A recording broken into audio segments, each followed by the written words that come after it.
একটি ভুল ধারণা, 27-এর রাত্রি কি শবে কদর? অনেকের মনে এই ভুল ধারণা রয়েছে যে 27-এর রাতই হচ্ছে শবে কদর। এই ধারণা ঠিক নয়। সহিহ হাদিসে এসেছে যে রাসূলে কারীম সাল্লাল্লাহু আলাইহি ওয়াসাল্লামকে লাইলাতুল কদর কোন রাত তা জানানো হয়েছিল। তিনি তা সাহাবীদেরকে জানানোর জন্য আসছিলেন, কিন্তু ঘটনাক্রমে সেখানে দুই ব্যক্তি ঝগড়া করছিল।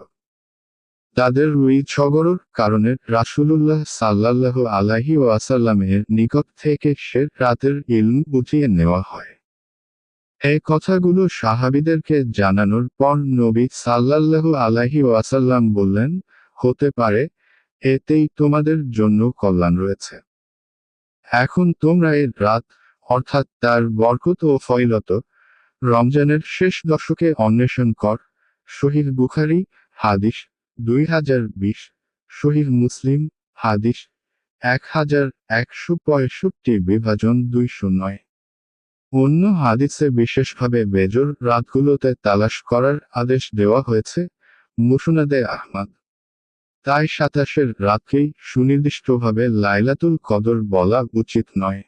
খুব বেশি হলে এটুকু বলা যায় যে এর রাতে লাইলাতুল কদর হওয়ার অধিক সম্ভাবনা রয়েছে। প্রসঙ্গত বলা প্রয়োজন যে আজকাল আমাদের সমাজে এক আশ্চর্য অবস্থার সৃষ্টি হয়েছে।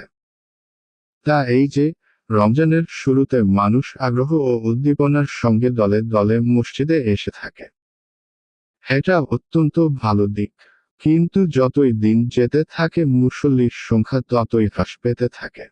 এমনকি শেষ দশকে মুসল্লির সংখ্যা প্রায় অন্যান্য মাসের মতোই হয়ে যায়। এটা খুব আফসোসের বিষয়।